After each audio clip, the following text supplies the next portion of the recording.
Welcome to homework.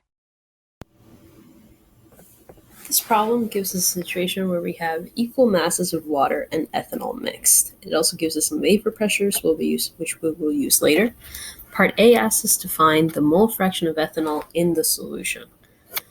Students struggle with this kind of problem because they're not given how much ethanol, how big the solution is. The solution could be 1 gram, 100 grams, 1,000 milliliters. It doesn't matter. The concentration of ethanol is going to be the same no matter what. So because we're told that we have equal masses of water and ethanol mixed, we can choose how much water and ethanol to work with. So let's assume that we're working with, say, 100 grams of each, and we mix them together. So our solution contains 100 grams of water and 100 grams of ethanol. The mole fraction of ethanol is equal to the moles of ethanol divided by the total number of moles of all the components. So we need to change 100 grams of these to moles. We're going to use the molar mass for that. So let's say for 100 grams of water, the molar mass of water is 18.02. I'm doing this to find moles of water. This helps me find, in this particular solution, there's 5.55 moles of H2O. And now I need to do the same for ethanol. Again, you could have picked 50 grams, you could have picked 1 gram, it really doesn't matter. Now for ethanol, again, let's assume our 100 grams. The formula for ethanol is C2H5OH. So I can find its molar mass to be 46.07 grams for every 1 mole. In this particular solution, I'm working with 2.17 moles of ethanol. Okay, so now that I have moles of each component, I can use those in the formula for the mole fraction. So the mole fraction of ethanol, so mole fraction is often written with an X in green. So this is the mole fraction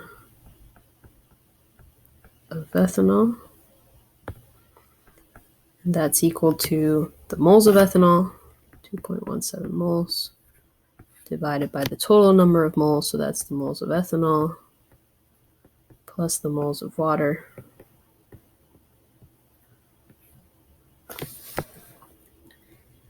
I divide 2.17 by the sum, and I find that the mole fraction of ethanol is equal to 0.2812.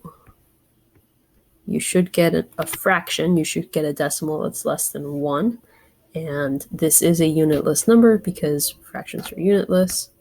That's the mole fraction of ethanol in the solution. In part B, we're asked to find the vapor pressure of the solution. To do this, we need to use something called Raoult's law. So Raoult's law says that if you know the pressure of the pure component,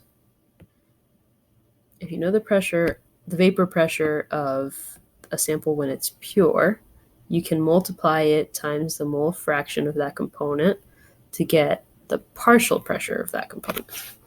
And we know that the total pressure in this case is going to be the pressure of water plus the pressure of the ethanol. I'm going to call it ETH for short. Okay, so I need the partial pressures of each one, and then I can add them together to get the total pressure of the solution, total vapor pressure of the solution. So let's start with water. For water,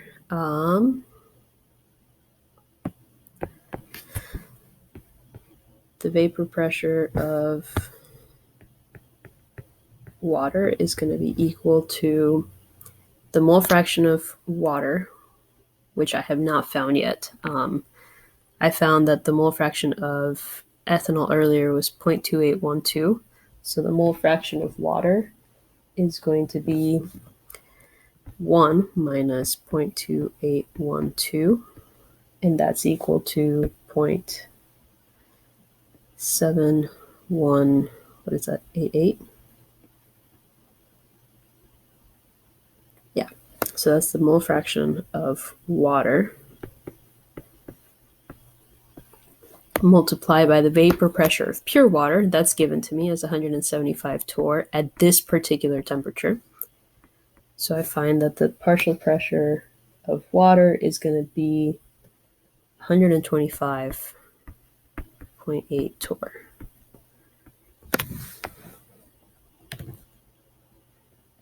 So we're assuming these mole fractions add up. So that's for water. I'm going to do the same thing for ethanol. So the pressure of ethanol is going to be equal to its mole fraction, 0.2812. Again, that's from part A. That's an 8. I'm given the pressure of pure ethanol, and I find that the partial pressure of ethanol is 112.5 torr. So I have the pressure of each component, and if I have the pressure of each component, I can add them up to find that the total pressure in the vapor above the solution is 238 torr. Finally, in part C, we're asked to find the mole fraction of ethanol in the vapor above the solution. We're going to do some tricky things in here. We're going to use the ideal gas law. Recall that the ideal gas law is PV equals nRT. Remember, mole fraction involves moles, and we don't really have... Mole fraction involves moles, and the information that we have is pressure. So we're going to use these. I'm going to rearrange the ideal gas equation to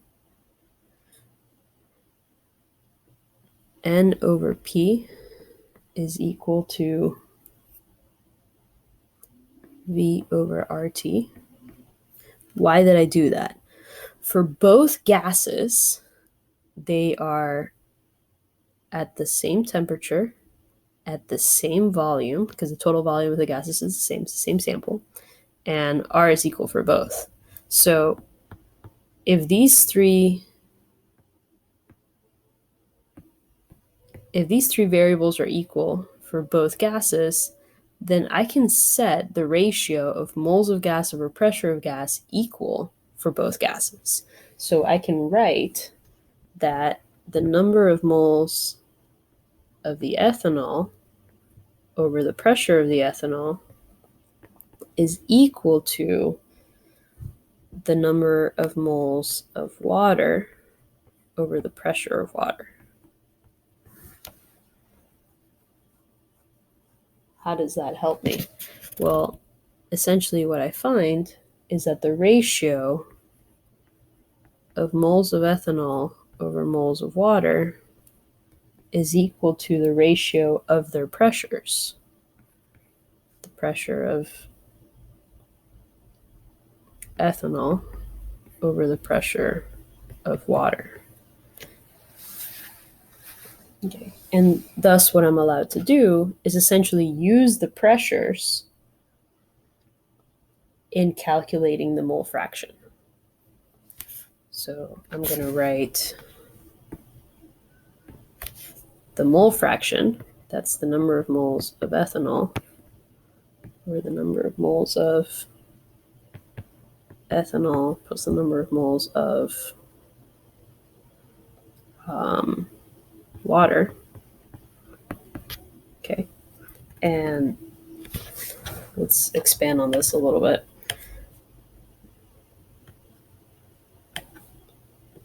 So if these are equal to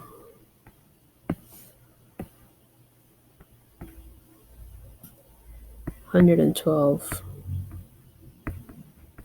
torr over 125 torr, then I could also say 112 moles for 125 moles of the other. So every time I have 125 moles of water, I know that I have 112 moles of ethanol. These two values go together. So if I know that I have 112 moles of ethanol, then I also have 125 moles of water. And thus I find that the vapor pressure of ethanol is 0.472. Again, this is unitless because fractions are unitless.